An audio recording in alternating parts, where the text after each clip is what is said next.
ಯಾಕೆ ಇವರು ಇಷ್ಟು ದೊಡ್ಡ ಕೆಲಸ ಎಲ್ಲ ಬಿಟ್ಟು ಇವಾಗ ಸಿನಿಮಾ ಡೈರೆಕ್ಟ್ ಮಾಡಬೇಕು ಅಂತ ಆಮೇಲೆ ಒಂದು ಕಾಲದಲ್ಲಿ ನಾವು ಹಿಂಗೆ ಎಲ್ಲ ಬಿಟ್ಬಿಟ್ಟು ಬಂದಿದ್ವಲ್ವ ಸಿನಿಮಾಗೆ. ಗಡ್ಬಿಡಿಲಿ ಸ್ಕ್ರಿಪ್ಟ್ನ ತಪ್ಪು ಓದ್ಕೊಂಡು ನನಗೇನು ಅರ್ಥ ಆಯಿತು ಏನೋ ಮಾಡ್ಬಿಟ್ಟು ಕಳಿಸ್ಬಿಟ್ಟೆ. ರಾತ್ರಿ ನಿದ್ದೆಲಿ ನಿಜವಾಗ್ಲೂ ರಾತ್ರಿ ನಿದ್ದೆಲಿ 12 ಗಂಟೆಗೆ ನಂಗೆ ನಾಟಕ ಇದೆ, ಎದ್ಬಿಟ್ಟು ಕುತ್ಕೊಂಡ್ಬಿಡಿದ್ವು ಅಯ್ಯೋ ಅಂತ. ಇದ್ದಿದ್ದ ಅವಕಾಶಗಳಲ್ಲಿ ಚೂಸ್ ಮಾಡ್ಕೊಂಡು ಆ್ಯಕ್ಟ್ ಮಾಡ್ಕೋತಾ ಬಂದಿದ್ದೆ ಅಷ್ಟೇ. ನೀವು ಮಾಡೋ ನಾವು ನಿಂತ್ಕೋತೀವಿ ಅನ್ನೋ ಥರ ಯಾರೂ ಸಿಗಲೇ ಇಲ್ಲ. ಪುಷ್ಪ 2 ಸರ್, ಅದ್ರ ಬಗ್ಗೆ ನೀವೇನು ಹೇಳ್ತೀರಾ? ಒಂದು ಮೇಜರ್ ಸೀನ್ ಇದೆ. ರಾತ್ರಿ ನಿಮ್ಮ ಕೈಗೆ 1 ಕೋಟಿ ಬಂತು ಅಂದರೆ ಇದು ಕೈಯಲ್ಲಿ ವಿದ್ಯಾಪತಿ ಅಂತ ಪ್ರೊಡಕ್ಷನ್ ನಡೀತಾ ಇದೆ. ಫಸ್ಟ್ ಬೇಗ ಅದು ಶೂಟಿಂಗ್ ಮುಗಿಸ್ಬಿಡೋಣ.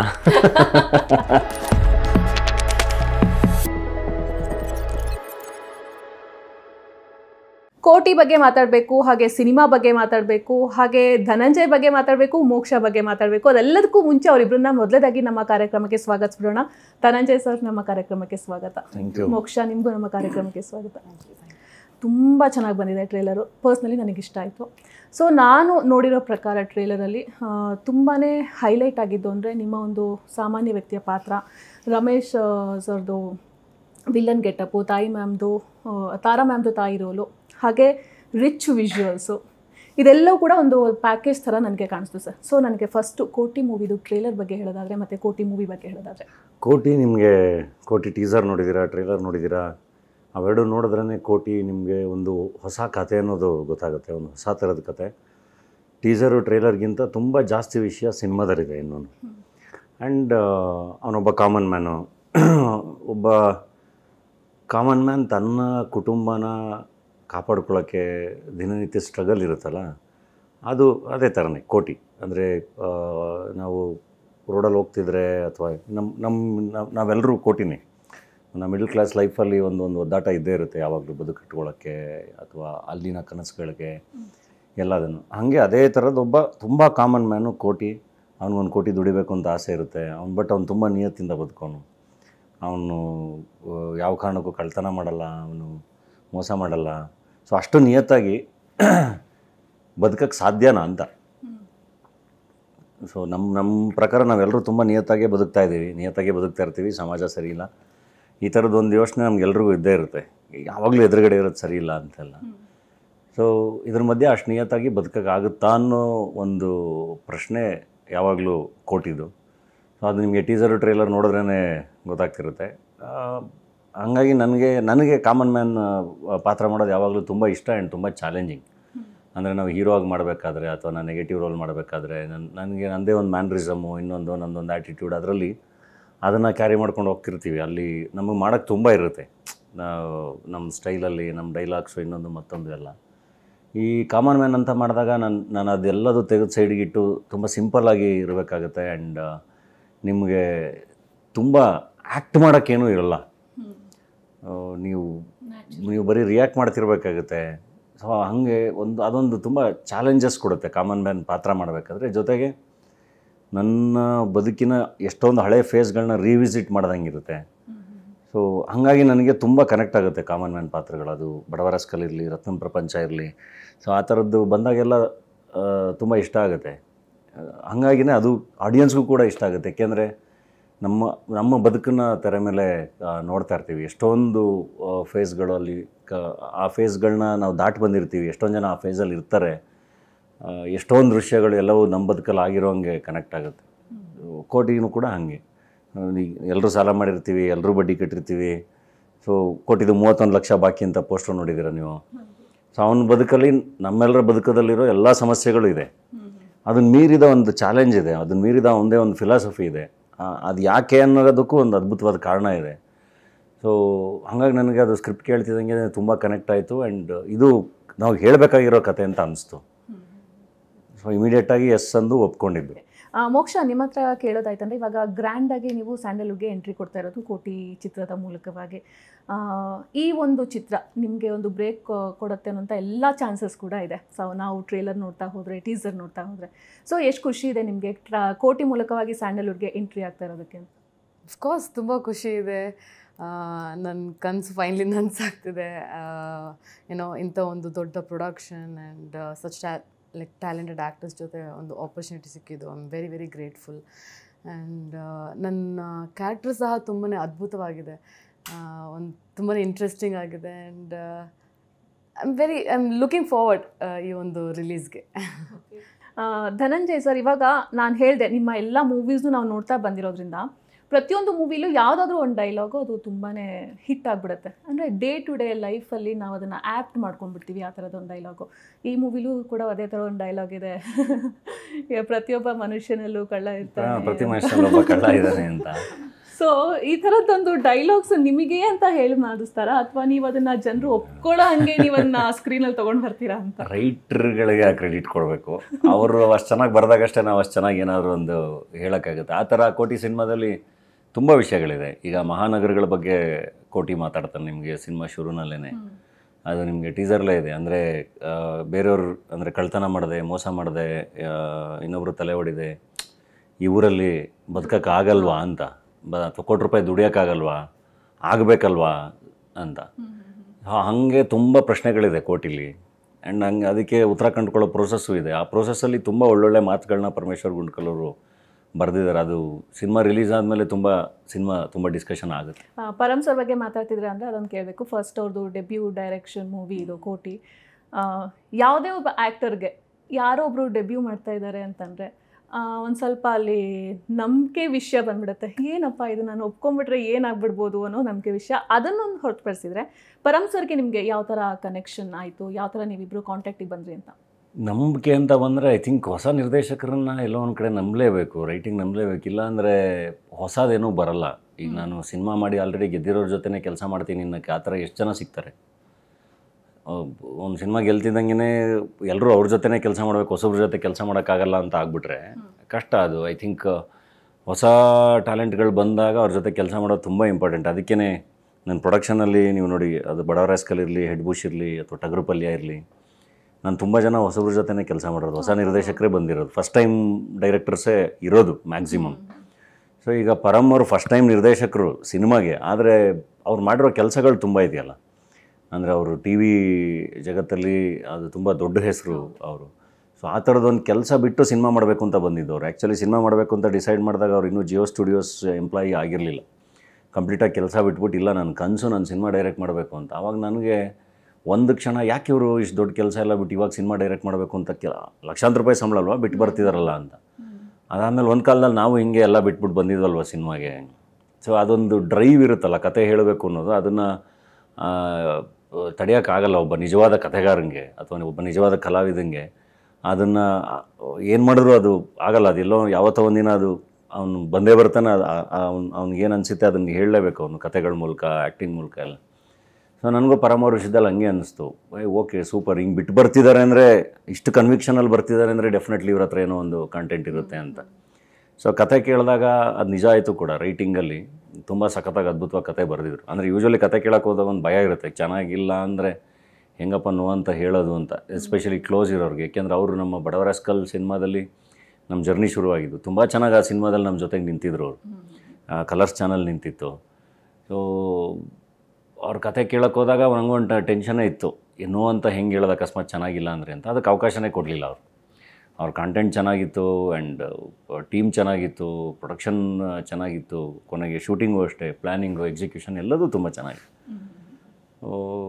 ಒಂದು ಒಳ್ಳೆ ಎಕ್ಸ್ಪೀರಿಯೆನ್ಸು ಕೋಟಿ. ನಮ್ಗೆ ಆ್ಯಕ್ಚುಲಿ ಶೂಟಿಂಗ್ ಶುರುವಾಗಿ ಮುಗಿದಿದ್ದೆಲ್ಲ ಗೊತ್ತೇ ಆಗಲಿಲ್ಲ. ಪಟ ಅಂತ ಕಂಟಿನ್ಯೂಸ್ ಆಗಿ, ಅಂದರೆ ನಾವು ಹಗಲು ರಾತ್ರಿ ಶೂಟ್ ಮಾಡಿದ್ದೀವಿ ಎಷ್ಟೊಂದು ಸರಿ, ಬಟ್ ಎಲ್ಲವೂ ಚೆನ್ನಾಗಿತ್ತು.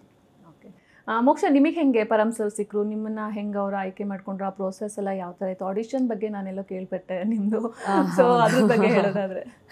ಎಸ್, ಸೊ ನಾನು ಸಿಂಪಲ್ ಸುನಿ ಸರ್ ಜೊತೆ ಒಂದು ಸಿನಿಮಾ ಮಾಡಿದ್ದೀನಿ, ಅದಿನ್ನೂ ರಿಲೀಸ್ ಆಗಿಲ್ಲ.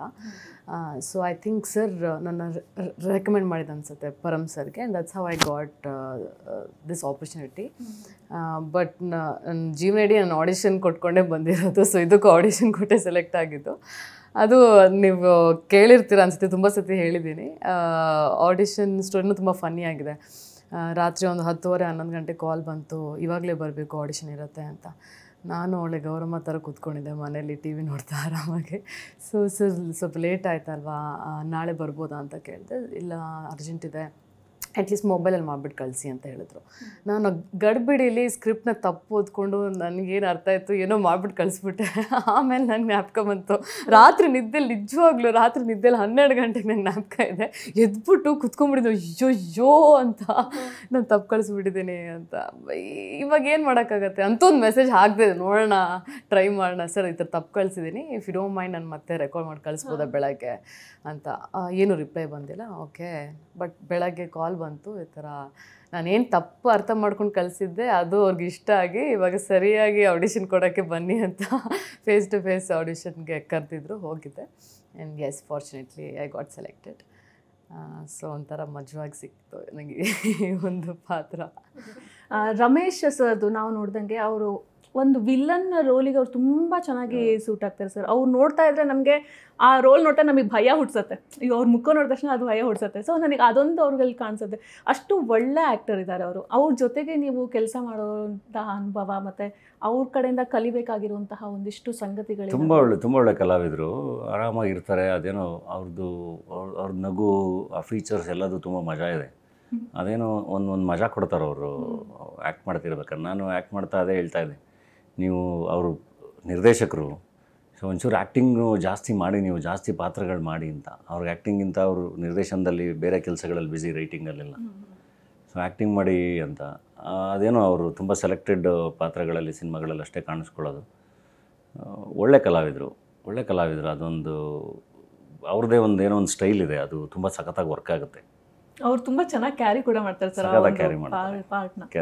ನನಗೆ ಇವಾಗ ಅವ್ರು ನಗ್ದಾಗಲ್ಲ, ನನಗೆ ಅವ್ರು ವಿಲನ್ ಥರನೇ ಅನ್ನಿಸ್ತಾರೆ. ಮೊನ್ನೆ ಟ್ರೇಲರ್ ಲಾಂಚಲ್ಲ ಅಲ್ಲ ನಿಜ, ನನಗೆ ಟ್ರೇಲರ್ನ ನೋಡ್ತಾ ಇರ್ತೀನಲ್ಲ ಒಂಥರ ಭಯ ಅನ್ಸುತ್ತೆ ಅವ್ರು ನೋಡ್ತಾ ಇದ್ರೆ. ಆ ಥರ ಒಂದು ಅವರು ಕನೆಕ್ಟ್ ಆಗಿಬಿಡ್ತಾರೆ ಬೇಗ. ಓಕೆ, ನವಮಿ ಕ್ಯಾರೆಕ್ಟರ್ ನೀವು ಮಾಡ್ತಾ ಇರೋದು. ಸೊ ಇವಾಗ ನವಮಿ ಕ್ಯಾರೆಕ್ಟರು ನಿಮ್ಮ ಯಾವ ಥರ ಹೋಗುತ್ತೆ ಥ್ರೂ ಔಟ್ ಫಿಲ್ಮು, ಹಾಗೆ ಆ ಕ್ಯಾರೆಕ್ಟರ್ಗೂ ನಿಮ್ಮ ಇವಾಗ ರಿಯಲ್ ಕ್ಯಾರೆಕ್ಟರ್ಗೂ ಏನಾದರೂ ಸಾಮ್ಯತೆಗಳಿದೆಯಾ ಅಂತ? ಎಸ್, ನವಮಿ ಬಂದು she's a girl next door character. Chartered accountant ಆಗಿರ್ತಾಳೆ ಆ್ಯಂಡ್ ತುಂಬಾ ಲೈವ್ಲಿ, ಬಬ್ಲಿ ಆ್ಯಂಡ್ ಸ್ವಲ್ಪ ನಾಟಿ, ಒಂಥರ ಕಳ್ಳಿ ಅಂತ ಹೇಳ್ಬೋದು. ಸೊ ಈ ಥರ ಒಂದು ಫನ್ ಕ್ಯಾರೆಕ್ಟರು. ಎಸ್, ನನಗೂ ಅವಳಿಗೂ ಒಂದು ಸ್ವಲ್ಪ ಸಿಮಿಲಾರಿಟಿ ಇದೆ. ನಾನು ತುಂಬಾ ಚೇರ್ಫುಲ್ ಆಗಿರ್ತೀನಿ ಆ್ಯಂಡ್ ಬಟ್ ಕಳ್ತನ ಅಲ್ಲ, ಕಳ್ಳಿ ಇನ್ನೂ ಆಗಿಲ್ಲ. ಮೇ ಬಿ ಅದೇ ಈ ಮೂವಿ ರಿಲೀಸ್ ಆದಮೇಲೆ ಜನರು ಹೃದಯನ ಕಳ್ತನ ಮಾಡೋಣ ಅಂತ ಒಂದು ಸ್ಕೆಚ್ ಹಾಕಿದ್ದೀನಿ, ನೋಡೋಣ ವರ್ಕೌಟ್ ಆಗುತ್ತಾ ಅಂತ. ಜನರು ಹೃದಯ ಕಳ್ತನ ಮಾಡೋಂಥ ಒಂದು ಸ್ಕೆಚ್ ಇದೆ. ಓಕೆ, ನಾನು ರಮೇಶ್ ಸರ್ ಬಗ್ಗೆ ಕೇಳಿದೆ. ಇವಾಗ ಮೋಕ್ಷ ಮೇಡಮ್ ಇದ್ದಾರೆ, ಸೊ ಅವ್ರ ಜೊತೆ ನೀವು ಸ್ಕ್ರೀನ್ ಶೇರ್ ಮಾಡಿರೋದು, ಆಮೇಲೆ ಸ್ಯಾಂಡಲ್ವುಡ್ಗೆ ಹೊಸಬ್ರು ಕೂಡ. ಸೊ ಅವ್ರ ಜೊತೆ ಆ್ಯಕ್ಟ್ ಮಾಡಿರೋಂಥ ಒಂದು ಅನುಭವ ತುಂಬ ಚೆನ್ನಾಗಿ ಮಾಡಿದ್ದಾರೆ. ನನಗೆ ಸ್ಟಾರ್ಟಿಂಗು ಪರಮ್ ಹೇಳಿದಾಗ ಅವರು ನನಗೆ ಆಡಿಷನ್ ವಿಡಿಯೋ ಒಂದು ಕಳಿಸಿದ್ರು. ಅದರಲ್ಲಿ ಒಂದು ಒಳ್ಳೆ ಸೀನ್, ಅದರಲ್ಲಿ ತುಂಬ ಚೆನ್ನಾಗಿ ಆ್ಯಕ್ಟಿವ್ ಮಾಡಿದ್ರು ಅವರು. ಅದಾದಮೇಲೆ ಶೂಟಲ್ಲಿ ನಾನು ರೀಡಿಂಗಿಗೆ ಬಂದರು ಮೋಕ್ಷ. ರೀಡಿಂಗಲ್ಲಿ ನೋಡಿದ್ದು. ಅದಾದಮೇಲೆ ಶೂಟಲ್ಲಿ ಪಾತ್ರಕ್ಕೆ ಹೇಳಿ ಮಾಡಿಸ್ದಂಗಿದ್ದಾರೆ. ಒಳ್ಳೆ ಭವಿಷ್ಯ ಇದೆ. ಐ ಥಿಂಕ್ ಈ ಸಿನಿಮಾ ಆದಮೇಲೆ, ಸಿನಿಮಾ ನೋಡಿದ್ಮೇಲೆ ಅವ್ರ ಪರ್ಫಾರ್ಮೆನ್ಸ್ ಬಗ್ಗೆ ಎಲ್ಲ ಗೊತ್ತಾಗುತ್ತೆ. ಸಿನಿಮಾದಲ್ಲಿ ಎಲ್ಲರೂ ತುಂಬ ಅದ್ಭುತವಾಗಿ ಪರ್ಫಾರ್ಮ್ ಮಾಡಿದ್ದಾರೆ ಆ್ಯಂಡ್ ಅವರು ಅಷ್ಟೇ. ಆ್ಯಂಡ್ ಇನ್ನೊಂದು, ನಮ್ಮ ಸಿನಿಮಾದಲ್ಲಿ ಈಗ ನಾವೆಲ್ಲ ಎಷ್ಟು ಕಷ್ಟಪಡ್ತಿದ್ವಿ, ಡೇ ಆ್ಯಂಡ್ ನೈಟ್ ಶೂಟ್ ಇರೋದು ಎಲ್ಲ, ಅಷ್ಟೇ ಹೀರೋಯಿನ್ಗೂ ಕಷ್ಟಪಡೋವಂಥ ಒಂದು ಸನ್ನಿವೇಶಗಳಿತ್ತು. ಅಲ್ಲೆಲ್ಲ ಪಾಪ ಅವರು ತಲೆ ಕೆಡಿಸ್ಕೊಳ್ಳದೆ ಹಗಲು ರಾತ್ರಿ ಶೂಟಿಂಗ್ ಮಾಡಿದ್ದಾರೆ. ಅವರು ಅಂದರೆ ನಮ್ಮಷ್ಟೇ ಎಫರ್ಟ್ ಹಾಕಿದ್ದಾರೆ. ಆ್ಯಂಡ್ ಸಿನಿಮಾದಲ್ಲೂ ಪ್ರತಿಯೊಬ್ಬರು ಪಾತ್ರನೂ ತುಂಬ ಇಂಪಾರ್ಟೆಂಟು. ಸೊ ಹಾಗೆ ಮೋಕ್ಷನ್ ಪಾತ್ರನೂ ಅಷ್ಟೇ ಇಂಪಾರ್ಟೆಂಟ್ ರೋಲ್. ಯೂಶ್ವಲಿ ಕಂಪ್ಲೀಟಾಗಿ ಒಂದು ಹೀರೋ ಮೇಲೇ ಸಿನಿಮಾ ಇರುತ್ತಲ್ಲ, ಹಂಗಿಲ್ಲ ಇದು. ಎಲ್ಲ ಪಾತ್ರಗಳೂ ತುಂಬ ಚೆನ್ನಾಗಿ ಕಳೆಗಟ್ಟಿದೆ. ಮೋಕ್ಷ ನೀವು ಹೇಳೋದಾದರೆ ಧನಂಜಯ್ ಸರು ಸೆಟ್ಟಲ್ಲಿ ಯಾವ ಥರ ಇರ್ತಿದ್ರು, ಅವ್ರ ಜೊತೆ ನೀವು ಆ್ಯಕ್ಟ್ ಮಾಡಿದ್ದು ಎಕ್ಸ್ಪೀರಿಯನ್ಸ್, ಹಾಗೆ ನೀವು ಹೊಸಬ್ರು ಕೂಡ ನಿಮ್ಗೊಂದು ಕಂಫರ್ಟ್ ಝೋನ್ ಅಂತ ಒಂದು ಕ್ರಿಯೇಟ್ ಆಗಬೇಕು. ನೀವೆಲ್ಲೇ ಹೋದರೂ ಕೂಡ ಒಂದು ಕಂಫರ್ಟ್ ಝೋನ್ ಅಂತ ಕ್ರಿಯೇಟ್ ಆದರೆ ಸೊ ನಮ್ಮ ಕೆಲಸ ಈಸಿ ಆಗುತ್ತೆ ಅಂತ ನನಗೆ ಅನಿಸೋದದು. ಸೊ ನಿಮಗೆ ಯಾವ ಥರ? ಇಲ್ಲ, ಖಂಡಿತ ಅದು ನಿಜಾನೇ. ಫಸ್ಟ್ ಟೈಮ್ ವರ್ಕ್ಶಾಪ್ ಇರತ್ತೆ ಅಂತ ಹೇಳಿದ್ರು. ನಾನು ವರ್ಕ್ಶಾಪ್ಗೆಲ್ಲ ಇವ್ರು ಬರಲ್ಲ, ಈಸ್ ನಟ ರಾಕ್ಷಸ, ನನ್ನ ಎಲ್ಲಿ ಬರ್ತಾರೆ ಅಂತ ನಾನು. ಆಮೇಲೆ ನನಗೂ ಶಾಕ್ ಆವತ್ತು ಹೋಗಿದ ತಕ್ಷಣ. ಅವ್ರು ಕೂತ್ಕೊಂಡಿದ್ದಾರೆ. ನನ್ನ ಫಾರ್ ಎ ಸೆಕೆಂಡ್ ನಂಗೆ ನಂಬೋಕ್ಕಾಗಲಿಲ್ಲ. ಓಕೆ, ಅವರೇ ಎದ್ದು ನನಗೆ ಹ್ಯಾಂಡ್ ಶೇಕ್ ಎಲ್ಲ ಕೊಟ್ಟು ನಂಗೆ ಅವಾಗ ಅನ್ನಿಸ್ತು ಓಕೆ ತುಂಬಾ ಫ್ರೆಂಡ್ಲಿ ಆಗಿದ್ದಾರೆ, ಸ್ವಲ್ಪ ಡೌನ್ ಟು ಅರ್ತ್ ಇದ್ದಾರೆ. Okay I think I can become comfortable, ಚೆನ್ನಾಗಿರತ್ತೆ ಇದೊಂದು ಎಕ್ಸ್ಪೀರಿಯನ್ಸ್ ಅಂತ ಎಲ್ಲೋ ಒಂದು ಕಡೆ ಅನಿಸಿತ್ತು. ಆ್ಯಂಡ್ ಹಾಗೆ ಪಾಪ ಅವರು ಸಿನಿಮಾ ಪೂರ್ತಿ ಚೆನ್ನಾಗಿ ನಮ್ಮಿಬ್ಬರ ಬಾಂಡ್ ತುಂಬಾ ಕಂಫರ್ಟಬಲ್ ಆಗಿತ್ತು. ಆ್ಯಂಡ್ ನಾನು ಎಷ್ಟೊಂದು ಸತಿ ಎಲ್ಲಾದರೂ ಎಡುವುದ್ರೆ ಪಾಪ ಅವ್ರು ನಂಗೆ ಹೇಳ್ಕೊಡೋರು, ಆರಾಮಾಗಿ ಹೇಳಿ ಅಂತ ನನ್ನ ಲೈನ್ಸ್ ಅವರು ಹೇಳಿಬಿಟ್ಟು ಹಿಂಗೆ ಮಾಡಿ ಅಂತ ಹೇಳ್ಕೊಡೋರು. ನನಗೆ ಅಯ್ಯೋ ಸೋ ಸ್ವೀಟ್ ಅಂತ ಅನ್ನಿಸ್ತಿತ್ತು. Yes very happy, actually very lucky ಇವ್ರ ಜೊತೆ ಪರ್ಫಾರ್ಮ್ ಮಾಡ್ತೀನಿ. ನಾನು ನಿಮ್ಮ ಜೊತೆ ಆ್ಯಕ್ಟ್ ಮಾಡೋ ಆ್ಯಕ್ಟ್ರಸ್ಗಳ ಜೊತೆ ಮಾತಾಡಿದಾಗ ಅವರು ಕೂಡ ಅದೇ ಹೇಳ್ತಾ ಇದ್ರು, ಅಂದರೆ ಒಂದು ಕಂಫರ್ಟ್ ಝೋನ್ನ ಕ್ರಿಯೇಟ್ ಮಾಡ್ತಾರೆ. ನಾನು ಹೀರೋ, ನಾನು ಮಾತಾಡಬಾರ್ದು, ಇವ್ರ ಜೊತೆ ಬಂದು ಕೂಡಬಾರ್ದು, ಇವ್ರು ಏನಾರು ಮಾಡ್ಕೊಳ್ಳಿ, ಅವ್ರ ಕೆಲಸ ಅದು ಅಂತ ಹಂಗೆ ಬಿಡೋದಿಲ್ಲ, ಡೌನ್ ಟು ಅರ್ತ್ ಇದ್ದಾರೆ ಅಂತ. ಸೊ ನಾನು ಸಿಕ್ಕಾಪಟ್ಟೆ ಕೇಳಿದ್ದೀನಿ. ಸಿನಿಮಾ ಚೆನ್ನಾಗಾಗಬೇಕಲ್ವ, ಎಲ್ಲರ ಜೊತೆ ಕೆಲಸ ಮಾಡಬೇಕು, ಪಾತ್ರಗಳು ಚೆನ್ನಾಗಿ ಆಗಬೇಕೆಲ್ಲ, ಎಲ್ಲದೂ ಕಳೆಗಟ್ಟಿದ್ರೆ ಸಿನಿಮಾ ಕಳೆಗಟ್ಟದಂಗೆ. ಸೊ ಒಂದು ಸಿನಿಮಾ ಚೆನ್ನಾಗಾದರೆ ಎಷ್ಟು ಜನದ್ದು ಭವಿಷ್ಯಗಳು ಚೆನ್ನಾಗಾಗುತ್ತೆ. ಸೊ ಹಾಗಾಗಿ ಸಿನಿಮಾ ದೊಡ್ಡದು. ಅಲ್ಲಿ ನಾನು ಹೀರೋ, ಅವ್ರ ಹೀರೋಯಿನ್ನು, ಅವ್ರ ವಿಲನ್ನು, ಇನ್ನೊಬ್ಬರು ಸಪೋರ್ಟಿಂಗ್ ಕ್ಯಾರೆಕ್ಟರ್, ಹಾಗೆ ದೊಡ್ಡವರು ಚಿಕ್ಕವರು ಅಂತ ಎಲ್ಲ ಸೆಟ್ಟಲ್ಲಿ ಯಾರೂ ಇಲ್ಲ. ಸಿನಿಮಾ ಎಲ್ಲರಿಗಿಂತ ದೊಡ್ಡದು, ಎಲ್ಲರೂ ಒಂದೇ. ಇಲ್ಲ, ನಾನು ಅಬ್ಸರ್ವ್ ಮಾಡಿದ್ದೀನಿ, ಬರೀ ಸೆಟ್ಟಲ್ಲಿ ಅಂತ ಮಾತ್ರ ಅಲ್ಲ, ನಾನು ಅವರು ಬೇರೆಯವ್ರನ್ನ ಮೀಟ್ ಆದಾಗಲೂ he is very sweet and very friendly. So I think common man ಪಾತ್ರ ಪಕ್ಕಾ ಸೂಟ್ ಆಗುತ್ತೆ. ಓಕೆ, ತಾರಾ ಮ್ಯಾಮ್ ಜೊತೆಗೆ ನಿಮ್ಮದು ಒಂದು ಬಾಂಡಿಂಗೇ ಬೇರೆ. ನಿಮ್ಮಿಬ್ರದ್ದು ತಾಯಿ ಮಗನ ಪಾತ್ರ ಅಂದರೆ ಅದು ಹೇಳಿ ಮಾಡಿಸಿದ ಪಾತ್ರ. ಇವಾಗ ಧನಂಜಯ್ ತಾಯಿ ಪಾತ್ರ ಮಾಡಬೇಕಂತಂದರೆ ಫಸ್ಟ್ ಥಾಟ್ ಬರೋದೇ ತಾರಾ ಮ್ಯಾಮ್ ಬರ್ತಾರೆ. ಸೊ ನಿಮ್ಮಿಬ್ರು ಜೋಡಿ ಇಷ್ಟು ಚೆನ್ನಾಗಿ ಹಿಟ್ ಆಗೋದಕ್ಕೆ, ನಿಮ್ಮಿಬ್ರು ಬಾಂಡಿಂಗ್ ಇಷ್ಟು ಚೆನ್ನಾಗಿ ಆಗೋದಕ್ಕೆ ಏನಾದರೂ ಒಂದಿಷ್ಟು ಅಂಶಗಳಿದೆಯಾ ಅಂತ? ತಾರಮ್ಮ ಅವರಿಂದೆಲ್ಲ ಕಲಿಯೋದು ತುಂಬ ಇದೆ ಆ್ಯಕ್ಚುಲಿ. ಅವರು ಸ್ಪಾಂಟೆನಿಟಿ ಇದೆಯಲ್ಲ, ಅಥವಾ ಪಾತ್ರಗಳು ಬಂದಾಗ ಅವರು ಒಂದು ಸೆಕೆಂಡ್ ಹಿಂಗೇನೋ ಹಿಂಗೆ ಪಾಸ್ ಆಗ್ಬೇಕಾದ್ರೆ ಒಂದು ಅದ್ಭುತವಾದ ರಿಯಾಕ್ಷನ್ ಕೊಟ್ಟು ಹೋಗ್ಬಿಟ್ಟಿರ್ತಾರೆ ಅವರು.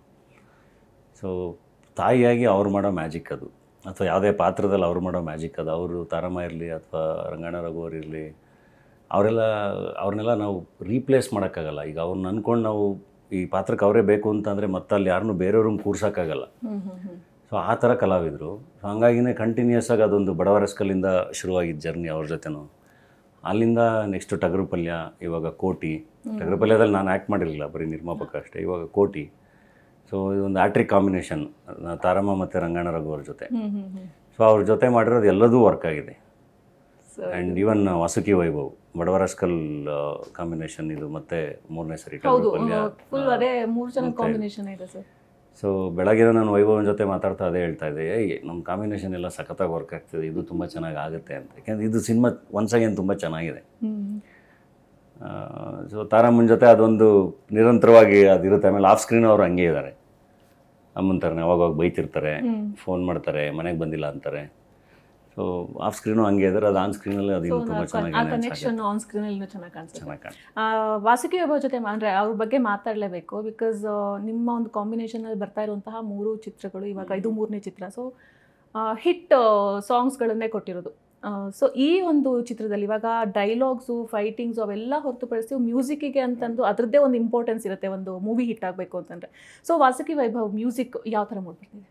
ಅದೇನು ಇಲ್ಲಿ ಅವ್ರ ಸಾಂಗ್ ಸೂಪರ್ ಹಿಟ್ ಆಗಿದೆಯಲ್ಲ, ಮೋಕ್ಷ ಅವರು ರೀಲ್ ಮಾಡಿ, ತುಂಬ ರೀಲ್ಸ್ ಆಗಿದೆ, ತುಂಬ ಚೆನ್ನಾಗಿ ಹೋಗ್ತಾ ಇದೆ.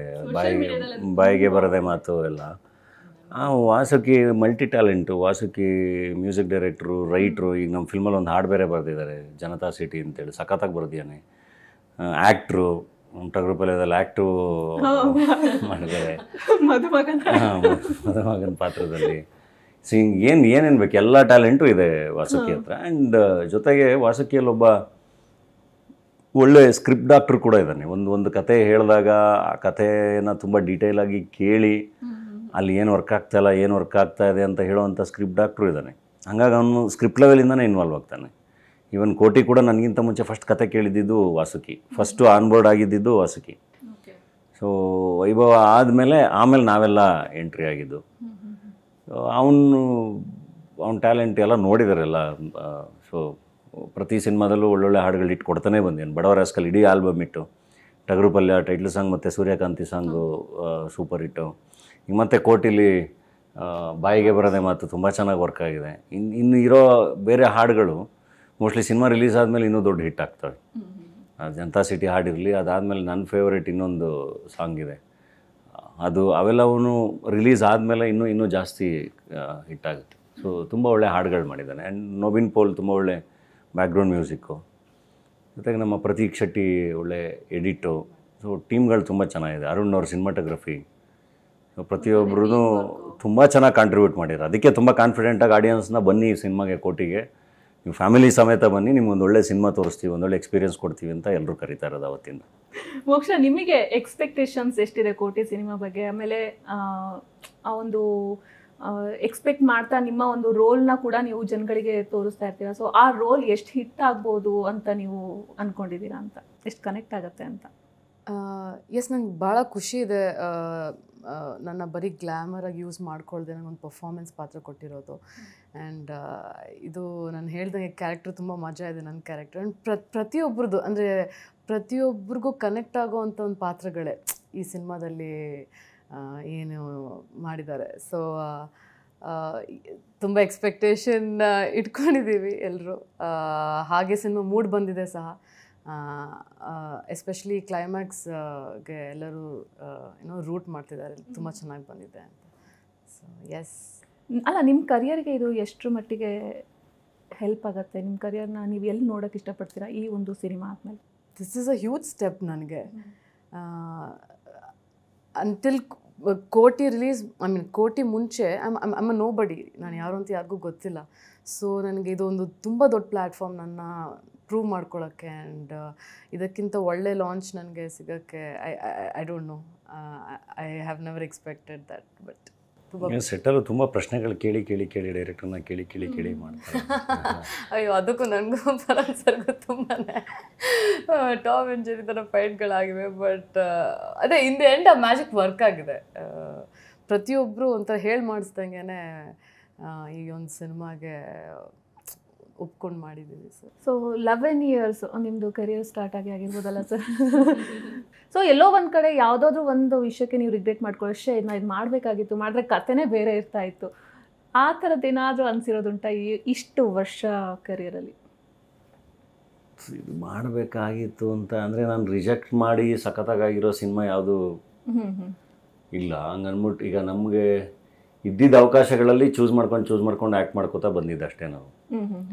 ಸೊ ಹಾಗಾಗಿನೇ ಕೆರಿಯರ್ ಸ್ಟಾರ್ಟಿಂಗಲ್ಲಿ ಫುಲ್ಲು ಅದೊಂದು ಡೌನ್ಫಾಲ್ ಕಂಪ್ಲೀಟಾಗಿ ಇನ್ನೇನು ಮುಗ್ದೇ ಹೋಯ್ತು ಇವನ ಕತೆ ಅನ್ಬೇಕಾದ್ರೆ ಟಗರು ಬಂದು, ಮತ್ತೆ ಸಪೋರ್ಟಿಂಗ್ ಕ್ಯಾರೆಕ್ಟರ್ಸು ಅದರಲ್ಲಿ ಕಳೆದೋದ ಇವನು ಅನ್ಬೇಕಾದ್ರೆ ಒಂದು ಬಡವರ ಎಸ್ಕಲ್ ಬಂದು.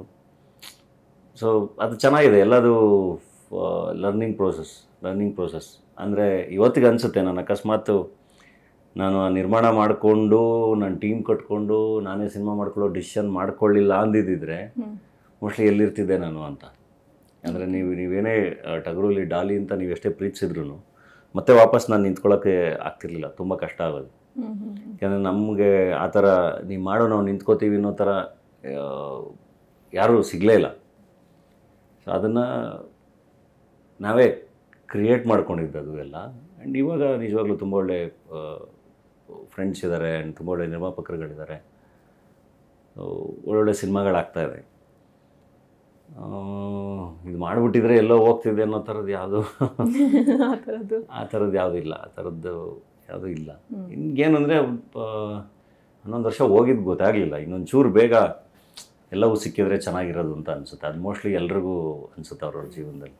ಇನ್ನೊಂದು ಚೂರು ಬೇಗ ಸಿಕ್ಬಿಟ್ಟಿದ್ದರೆ ಒಂದಿಷ್ಟು ಈ ಥರದ ಅವಕಾಶಗಳು ಅಥವಾ ಈ ಥರದ ಪರಿಸ್ಥಿತಿ ಇನ್ನೇನೋ ಒಂದಿಷ್ಟು ಬದಲಾವಣೆಗಳನ್ನ ನೋಡ್ಬೋದಿತ್ತಲ್ಲ ಅಂತ ಅನಿಸುತ್ತೆ. ಬಟ್ ಓಕೆ, ಎಲ್ಲರೂ ಅವ್ರವ್ರ ಜರ್ನಿ ಮಾಡಲೇಬೇಕು, ಎಲ್ಲ ಡಿಸ್ಟಿನಿ. ಪುಷ್ಪ 2 ರಿಲೀಸ್ ಆಗ್ತಾ ಇದೆ ಸರ್, ಅದ್ರ ಬಗ್ಗೆ ನೀವೇನು ಹೇಳ್ತೀರಾ? ಪುಷ್ಪ 2 ಡೆಫಿನೆಟ್ಲಿ ತುಂಬ ಒಳ್ಳೆ ಸಿನಿಮಾ ಆಗುತ್ತೆ. ನನಗೆ ಹೋದ ಕಡೆ ಎಲ್ಲ ಕೇಳ್ತಾರೆ ಇದರಲ್ಲಿ ನಿಮ್ಮದೇ ಮೇಜರ್ ಆಗಿದೆಯಾ ಏನು ಇರ್ತಾ ಇಲ್ಲ ಅಂತ. ಐ ಥಿಂಕ್ ಒಂದು ಮೇಜರ್ ಸೀನ್ ಇದೆ ಅಷ್ಟೇ ನಾನು ಆ್ಯಕ್ಟ್ ಮಾಡಿರೋದು. ಬಟ್ ಡೆಫಿನೆಟ್ಲಿ ಮತ್ತೆ ಪುಷ್ಪ ಟೀಮು ಒಂದು ಅದ್ಭುತವಾದ ಸಿನಿಮಾ ಜೊತೆಗೆ August 15th ಬಂದು ಒಂದು ದೊಡ್ಡ ಹಿಟ್ ಹೊಡಿತಾರೆ ಪ್ಯಾನ್ ಇಂಡಿಯಾ ಮೂವಿ.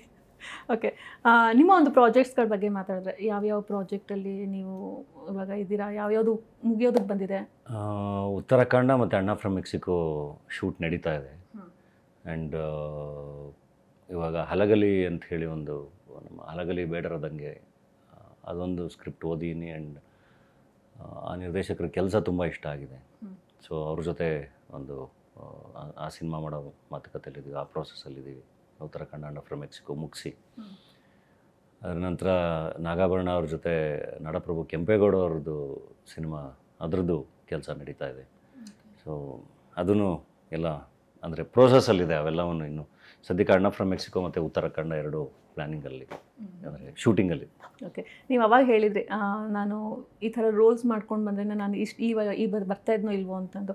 ನೀವು ಒಬ್ಬರು ನಟರಾಗಿ ಬಂದವರು, ಆಮೇಲೆ ನಿಮ್ಮದೇ ಒಂದು ಟೀಮ್ ಕಟ್ಕೊಂಡ್ರಿ, ನಿರ್ಮಾಪಕರಾದ್ರಿ, ಆಮೇಲೆ ಸಾಹಿತಿ ಕೂಡ ಆದ್ರಿ. ನಿರ್ದೇಶನದ ಕನಸು ಏನಾದರೂ ಇದೆಯಾ? ನಿರ್ದೇಶನ ಮಾಡಬೇಕು ಅಂತ ಏನಾದರೂ ಇದೆಯಾ? ನಿರ್ದೇಶನದ ಕನಸಿದೆ, ಖಂಡಿತ ಮಾಡ್ತೀನಿ. ಆದರೆ ಐ ಥಿಂಕ್ ಅದಕ್ಕೆ ಟೈಮ್ ಆಗಬೇಕು. ನನಗೆ ಟೈಮ್ ಆಗ್ತಾಯಿಲ್ಲ. ಅಂದರೆ ಅಷ್ಟೊಂದು ಕೆಲಸ ಮೈ ಮೇಲೆ ಹಾಕ್ಕೊಂಡಿರೋದ್ರಿಂದ ಈ ಕಡೆ ಪ್ರೊಡಕ್ಷನ್ ನಡೀತಾ ಇದೆ, ಈ ಕಡೆ ಆ್ಯಕ್ಟ್ರಾಗಿ ಡೈರೆಕ್ಟ್ರುಗಳೆಲ್ಲ ಒಳ್ಳೊಳ್ಳೆ ಪಾತ್ರಗಳು ಮಾಡ್ಕೊಂಬರ್ತಿದ್ದಾರೆ, ಒಳ್ಳೊಳ್ಳೆ ಪ್ರೊಡ್ಯೂಸರ್ಸ್ಗಳು ಟೀಮ್ಗಳು ಎಲ್ಲ ಕೆಲಸ ಮಾಡಬೇಕಾದ್ರೆ ನಾನು ಮಧ್ಯೆ ಒಂದು ಬ್ರೇಕ್ ತೊಗೊಳಕ್ಕೆ ನನಗೆ ಆಗ್ತಾಯಿಲ್ಲ. ಮಾಡ್ತೀನಿ. ಯಾವಾಗ ಸರ್ ಮಾಡ್ತೀನಿ ನೋಡಿ. ಈಗ ಹಾಲಿವುಡಲ್ಲಿ ಕ್ಲಿಂಟ್ ಈಸ್ಟ್ವುಡ್ ಅಂತ ನಿಮಗೆ ಒಂದು ಕಾಲದ ದೊಡ್ಡ ಮಾಸ್ ಹೀರೋ ಅವರು ಇವತ್ತು ತುಂಬ ವಯಸ್ಸಾಗಿದೆ ಅವ್ರಿಗೆ, ಸ್ಟಿಲ್ ಈಸ್ ಡೈರೆಕ್ಟಿಂಗ್. ಅಂದರೆ ನಾನು ಹೇಳ್ತಿರೋದು ಅವರು ಒಂದು ಏಜ್ ಆದಮೇಲೆ ಅವರೇ ಆ್ಯಕ್ಟ್ ಮಾಡಿಕೊಂಡು ತುಂಬ ಸಿನಿಮಾಗಳು ಡೈರೆಕ್ಟ್ ಮಾಡ್ಕೊತಾನೂ ಬರ್ತಾ ಇದ್ದಾರೆ. ಸೊ ಟೈಮ್ ಇದೆ, ಇನ್ನು ಜೀವನದ ಕೊನೆಯವರೆಗೂ ಸಿನಿಮಾದಲ್ಲೇ ಇರ್ತೀನಿ. ಟೈಮ್ ಇದೆ, ಎಲ್ಲದನ್ನೂ ಮಾಡ್ತೀನಿ, ಖಂಡಿತ ಮಾಡ್ತೀನಿ. ಓಕೆ, ನೀವು ಇವಾಗ ನಿಮ್ಮ ಒಂದು ಕ್ಯಾರೆಕ್ಟರಿಂದ ನಾವು ಮಾತಾಡ್ತಾ ಬಂದ್ವಿ ಅಂತಂದರೆ, ಈಗ ಕೋಟಿ ಸಿನಿಮಾ ನೋಡಬೇಕು ಅಂತಂದರೆ ಯಾವ ಒಂದು ಕಾರಣಕ್ಕೆ ಜನರು ನಿಮ್ಮ ಸಿನಿಮಾ ನೋಡಬೇಕು, ನಿಮ್ಮ ಸಿನಿಮಾನ ಮೆಚ್ಕೊಳ್ತಾರೆ ಅಂತ ನೀವು ಹೆಂಗೆ ಅಂದ್ಕೊಳ್ತೀರಾ? ಏನು ಕಾರಣಗಳಿರ್ಬೋದು ಅಂತ? It's a family oriented cinema ಅಲ್ವಾ. ಸೊ ಕಾಮನ್ ಮ್ಯಾನ್ಗೆ, ಮಿಡಲ್ ಕ್ಲಾಸ್ ಜನರಿಗೆ ಕನೆಕ್ಟ್ ಆಗುವಂಥ ಸಿನಿಮಾ. ಐ ಥಿಂಕ್ ಮೆಜಾರಿಟಿ ಇವಾಗ ಕನ್ಸಿಡರ್ ಮಾಡಿದ್ರೆ ಮಿಡಲ್ ಕ್ಲಾಸ್ ಜನರೇ ಇರೋದು. ಸೊ ಪಕ್ಕ ಅವ್ರಿಗೆ ಇಷ್ಟ ಆಗುತ್ತೆ ಅಂತ ಅನಿಸುತ್ತೆ. ಬೇಸಿಕ್ ನಾರ್ಮಲ್ ಡೇ ಸ್ಟ್ರಗಲ್ಸ್ ಆಗಲಿ. ಆ್ಯಂಡ್ ಮೂವಿಲಿ ಒಂದು ತುಂಬಾ ಅದ್ಭುತವಾದ ಒಂದು ಪೋರ್ಷನ್ನ ಶೂಟ್ ಮಾಡಿದ್ದಾರೆ. ಅದನ್ನು ನೋಡೋಕ್ಕೆ ಮಜಾ ಇರುತ್ತೆ. ಅದ್ರ ಬಗ್ಗೆ ನಾನು ಇವಾಗಲೇ ಜಾಸ್ತಿ ಹೇಳೋಕ್ಕಾಗಲ್ಲ. ಸೊ ಒಂಥರ ಡಿಫ್ರೆಂಟ್ ಸಿನಿಮಾ. ಈಗಿನ ಟೈಮಲ್ಲಿ ಈ ಥರ ಬಂದಿಲ್ಲ ಅಂತ ಅನಿಸುತ್ತೆ. ಸೊ ಜನರು ಇಷ್ಟಪಡ್ಬೋದು. ಬಿಕಾಸ್ ಜನರು ಕೇಳ್ತಿರ್ತಾರಲ್ಲ, ಹೊಸದು ಬೇಕು ಅಂತ, ತೊಗೊಳ್ಳಿ ಇವಾಗ ಹೊಸದು ಕೊಟ್ಟಿದ್ದೀವಿ ನೋಡಿ ಅಂತ. ಧನಂಜಯ್ ಸರ್, ಈಗ ಕೋಟಿ ಬಗ್ಗೆ ಮಾತಾಡೋದಾಯ್ತಂದ್ರೆ ಅದದ್ದೇ ಮಾತಾಡ್ತಾ ಇದ್ದೀವಿ, ಬಟ್ ಫಿಲ್ಮಿಂದಲ್ಲ. ಇವಾಗ 1 ಕೋಟಿ ನಿಮಗೆ ರಾತ್ರಿ ನಿಮ್ಮ ಕೈಯಲ್ಲಿ 1 ಕೋಟಿ ಬಂತು ಅಂದರೆ ಅದನ್ನು ಹಿಂಗೆ ಇಟ್ಕೊಂಡು ನಿಮ್ಗೆ ಫಸ್ಟ್ ಥಾಟ್ ಬರೋದೇನು? ಅದರಿಂದ ಏನು ಮಾಡಬೇಕು ಅಂತ ಥಾಟ್ ಬರುತ್ತೆ? ಇದು ಕೈಯಲ್ಲಿ ಇಟ್ಕೊಳ್ಳೋ ವಿದ್ಯಾಪತಿ ಅಂತ ಪ್ರೊಡಕ್ಷನ್ ನಡೀತಾ ಇದೆ. ಫಸ್ಟ್ ಬೇಗ ಅದು ಶೂಟಿಂಗ್ ಮುಗಿಸ್ಬಿಡೋಣ. ತಲೆ ಎಲ್ಲ ಬರೀ ಈಗ ಆ ಕಡೆನೇ ಓಡುತ್ತೆ. ದುಡ್ಡು ಬಂದ್ರೆ ಇರಪ್ಪ ಶೂಟಿಂಗ್ ಕಂಪ್ಲೀಟ್ ಮಾಡ್ಬಿಡೋಣ, ಸಿನಿಮಾ ರಿಲೀಸ್ ಮಾಡೋಣ ಅಂತ. ಸೊ ಫಸ್ಟು ಇವಾಗೆಲ್ಲ ತಲೆಗೆ ಬರ್ತಿರೋದು ಅದೇನೆ. ಸೊ ಕೋಟಿ ಬಂದ ತಕ್ಷಣ ಮೊದಲು ಆ ಸಿನಿಮಾ ಕಂಪ್ಲೀಟ್ ಮಾಡಬೇಕು ಅನ್ನೋದೇ ತಲೆಗೆ ಬರುತ್ತೆ. ವಿದ್ಯಾಪತಿ JC ಯೂನಿವರ್ಸಿಟಿ ಅಂತ 2 ನಡೀತಾ ಇದೆ. ಇವಾಗ ಇನ್ನೊಂದು ಹೊಸ ಡೈರೆಕ್ಟರ್ದು ಒಂದು ಸ್ಕ್ರಿಪ್ಟ್ ಓಕೆ ಮಾಡೀನಿ. ಸೊ ಅವೆಲ್ಲವನ್ನು ಮಾಡಬೇಕು. ಅಂದರೆ ಸಾಕು ಅಂತ ಅನಿಸುತ್ತೆ. ಒಂದೊಂದೇ ಆರಾಮಾಗಿ ಮಾಡೋಣ, ಅಥವಾ ಏನಕ್ಕೆ ಬೇಕು ಪ್ರೊಡಕ್ಷನ್, ಆರಾಮಾಗಿ ನಾನು ಆ್ಯಕ್ಟ್ರಾಗಿ ಎಂಜಾಯ್ ಮಾಡ್ಕೊಂಡು ಹೋಗೋಣ ನಾನು ಪೇಮೆಂಟ್ ತೊಗೊಂಡು ಅಂತ. ಬಟ್ ಏನೋ ಒಂದಿಷ್ಟು ಒಳ್ಳೆ ಕಥೆಗಳು ಬಂದಾಗ, ಯಾರೋ ಒಳ್ಳೆ ನಿರ್ದೇಶಕರು ಬಂದಾಗ, ಇದು ನಾನು ಆ್ಯಕ್ಟ್ ಮಾಡೋಕ್ಕಾಗಲಿಲ್ಲ ಅಂದ್ರೂ ಈ ಕಥೆಗೆ ನಿಂತ್ಕೋಬೇಕು, ಇದಕ್ಕೆ ನಂದಾಗಬೇಕಿದು ಅಂತ ಒಂದು ಅನಿಸುತ್ತದು. ಸೊ ಹಾಗಾಗಿ ನಿರ್ಮಾಣ ಮಾಡ್ತೀನಿ. ಅದು ರಿಸ್ಕು, ಸ್ಟ್ರೆಸ್ ಜಾಸ್ತಿ, ಹಣ ಹೊಂದ್ಸೋದು ಎಲ್ಲ ಕಷ್ಟ, ಇಂಟ್ರೆಸ್ಟಿಗೆ ದುಡ್ಡು ತೊಗೊಬಂದು ಇಂಟ್ರೆಸ್ಟ್ ಕಟ್ಟೋದು ಕಷ್ಟ. ಬಟ್ ಅದೇ ಇಲ್ಲಿ ಹಿಂಗೆ ಕೆಲಸ ಮಾಡ್ತಿರ್ತೀವಲ್ಲ ಆ್ಯಕ್ಟ್ರಾಗಿ, ಅಲ್ಲಿಂದ ಹಂಗೆ ಏನೋ ಮಾಡಿ ಅಲ್ಲಿಂದ ತೆಗೆದು ಇಲ್ಲ ಹಾಕಿ ಏನೋ ಒಂದು ಮ್ಯಾಜಿಕ್ ಮಾಡ್ತಾಯಿದ್ದೀನಿ, ಗೊತ್ತಿಲ್ಲ ಅದು ಎಲ್ಲಿವರೆಗೂ ಹೋಗುತ್ತೆ ಅಂತ. ಬಟ್ ಪುಣ್ಯಕ್ಕೆ ನಮ್ಮ ಪ್ರೊಡಕ್ಷನ್ದು ಪ್ರತಿ ಕಥೆನೂ ಜನ ಇಷ್ಟಪಟ್ಟಿದ್ದಾರೆ. ಅಂದರೆ ಪ್ರೊಡಕ್ಷನಿಂದ ಬಂದಿರೋ ಸಿನಿಮಾಗಳನ್ನ ಬಂದು ನೋಡಿದ್ದಾರೆ. ಈಗ ರೀಸೆಂಟಾಗಿ ಬಡವರಸ್ಕಲ್ ಎಡ್ಬುಷ್ ನಾನೇ ಆ್ಯಕ್ಟ್ ಮಾಡಿದ್ದು ಸಿನಿಮಾ. ಬಟ್ ಟಗರು ಪಲ್ಯ ನಾನು ಆ್ಯಕ್ಟ್ ಮಾಡಿರಲಿಲ್ಲ. ಬಟ್ ಅದಕ್ಕೆ ಜನ ಬಂದು ಅದನ್ನು ತುಂಬ ಇಷ್ಟಪಟ್ಟರು. ಟಿವಿಲಿ IS TVR ಅದು 7+ TVR ಒಂದು ಸ್ಟಾರ್ ಸಿನಿಮಾ TVR ಬಂದಿದ್ದೆ ಅದಕ್ಕೆ. ಆಮೇಲೆ ಡಿಜಿಟಲಲ್ಲಿ ಚೆನ್ನಾಗಾಯಿತು, ಥಿಯೇಟ್ರಲ್ಲಿ ಚೆನ್ನಾಗಾಯಿತು. ಸೊ ಒಂದು ಒಳ್ಳೆ ಕಥೆ, ಒಳ್ಳೆ ಸಿನಿಮಾ ಇದ್ದಾಗ ಐ ಥಿಂಕ್ ಒಂದು ಸಣ್ಣ ರಿಸ್ಕು ಓಕೆನಾ ಅಂತ ಬರ್ತಾರೆ. ಚೆನ್ನಾಗಿ ಮಾಡಿದ್ದಾಗ, ನಂಬಿಕೆ ಇದ್ದಾಗ ಬರ್ತಾರೆ. ಓಕೆ ಸರ್, ಇನ್ನೊಂದು ನಾನು ಅದನ್ನು ಮಿಸ್ ಮಾಡಿದೆ. ಜಿಯೋ ಸ್ಟುಡಿಯೋಸ್ ಅವರು ಮೊದಲೇ ಬಾರಿಗೆ ಕನ್ನಡಕ್ಕೆ ಬರ್ತಾರೆ, ಅದು ಕೋಟಿ ಮೂಲಕವಾಗಿ ಬರ್ತಾರೆ. ಸೊ ನಿಮಗೆ ಅದು ಯಾವ ಥರ ಫೀಲ್ ಆಗುತ್ತೆ ಸರ್? ಒಳ್ಳೆಯದು. ಅಂದರೆ ಜಿಯೋ ಸ್ಟುಡಿಯೋಸ್ ಆ ಥರದ್ದು ಒಂದು ದೊಡ್ಡ ಸಂಸ್ಥೆ ಈಗ ಕರ್ನಾಟಕದಲ್ಲಿ ಇದು ಫಸ್ಟ್ ಪ್ರೊಡಕ್ಷನ್ನು. ಸೊ ಡೆಫಿನೆಟ್ಲಿ ಅವ್ರಿಗೂ ಇನ್ನೂ ತುಂಬ ಸಿನಿಮಾಗಳು ಮಾಡೋ ಪ್ಲ್ಯಾನ್ಸ್ ಇದ್ದೇ ಇರುತ್ತೆ. And Parameshwar Gundkal being A Jio studios head, ಅವರೂ ಅಷ್ಟೇ, ಅವ್ರು ಯಾವಾಗಲೂ ಹೇಳ್ತಿರ್ತಾರೆ. ನನಗೆ ಫಾರ್ ಎಕ್ಸಾಂಪಲ್ ನಮ್ಮ ಬಡವ ರಾಸ್ಕಲ್ ತೊಗೋಬೇಕಾದ್ರೆ ಕಲರ್ಸ್ ಸಲುವಾಗಿ ಇನ್ನೂ ಸಿನಿಮಾಗಳು ಬೈ ಮಾಡೋದು ಅಂದರೆ ಒಂದು ಮಟ್ಟಿಗೆ ನಿಲ್ಲಿಸಿದ್ರು. ಬಡವ ರಾಸ್ಕಲ್ ತೊಗೊಂಡು ವರ್ಕ್ ಆಗ್ತಿದ್ದಂಗೆ ಇನ್ನೊಂದಿಷ್ಟು ಸಿನಿಮಾಗಳನ್ನ ಕಲರ್ಸ್ ಚಾನಲ್ ತೊಗೊಂಡ್ರು. ಅವಾಗ ಪರಮವರೇ ಹೇಳಿದ್ರು, ನಿಮ್ಮ ಸಿನಿಮಾ ವರ್ಕ್ ಆಗಿದ್ದಕ್ಕೆ ನಾನು ಇನ್ನೊಂದಿಷ್ಟು ಸಿನಿಮಾಗಳು ತೊಗೊಂಡೆ ಅಂತ. ಹಾಗೆ ಇವಾಗ ಅವರು ಜಿಯೋ ಸ್ಟುಡಿಯೋಸು ಇದರಿಂದ ಫಸ್ಟ್ ಪ್ರೊಡಕ್ಷನ್ ಅಲ್ಲ, ಅವ್ರು ಪ್ರತಿ ಸರಿ ಹೇಳ್ತಾರೆ, ಡಾಲಿ ನನಗೆ ಇದೊಂದು ಸಿನಿಮಾ ಚೆನ್ನಾಗಾಗಲಿ, ನಾನು ನೋಡಿ ಎಷ್ಟು ಸಿನಿಮಾ ಮಾಡ್ತೀನಿ ಇಲ್ಲಿ ಅಂತ, ನಾನು ನೋಡಿ ಇಲ್ಲಿ ಏನು ನನಗೇನೇನೋ ಅಂದ್ಕೊಂಡಿದ್ದೀನಿ ಅಂತ ಎಲ್ಲ. ಸೊ ಅವ್ರ ಕನಸುಗಾರರು ಅವರು. ಆ್ಯಂಡ್ ಏನಕ್ಕಾದ್ರೂ ಒಂದು ಕಮಿಟ್ಟಾಗಿ ನಿಂತ್ಕೊಂಡ್ರೆ ಅದನ್ನು ಅಚೀವ್ ಮಾಡೋಕ್ಕೆ ಇನ್ನೊಂದಕ್ಕೆಲ್ಲ ತುಂಬ ಓಡಾಡ್ತಾರೆ ಅವರು. ಸೊ ಆ ಥರದವ್ರು ಬೇಕು, ಇಂಡಸ್ಟ್ರಿಗೂ ಬೇಕು. ಅಥವಾ ಆ ಥರದ್ದೊಂದು ಪ್ರೊಡಕ್ಷನ್ ಹೌಸ್ ಬರ್ತಿದೆ ಅಂದರೆ ಅದು ಬೇಕು. ಸೊ ಚೆನ್ನಾಗಾಗಲಿ. ಓಕೆ ಸರ್, ಇಬ್ಬರು ಇಷ್ಟೊತ್ತು ನನ್ನ ಜೊತೆಗೆ ತುಂಬ ಮಾತಾಡಿದ್ದೀರಾ ಮತ್ತು ನಿಮ್ಮ ಅಷ್ಟು ಬ್ಯುಸಿ ಸ್ಕೆಡ್ಯೂಲಲ್ಲಿ ಫ್ರೀ ಮಾಡ್ಕೊಂಬಂದು ನಮ್ಮ ಜೊತೆಗೆ ಮಾತಾಡೋಕ್ಕೆ ತುಂಬ ಧನ್ಯವಾದಗಳು. Thank you. ಧನ್ಯವಾದ. ಸೊ ಇದಾಗಿತ್ತು ಧನಂಜಯ್ ಮತ್ತು ಮೋಕ್ಷ ಅವರ ಮಾತು. ಇದೇ ರೀತಿಯಾದಂಥ ಇಂಟ್ರೆಸ್ಟಿಂಗ್ ವೀಡಿಯೋಸ್ಗಳಿಗಾಗಿ ಪ್ರಜಾವಾಣಿನ ಫಾಲೋ ಮಾಡಿ.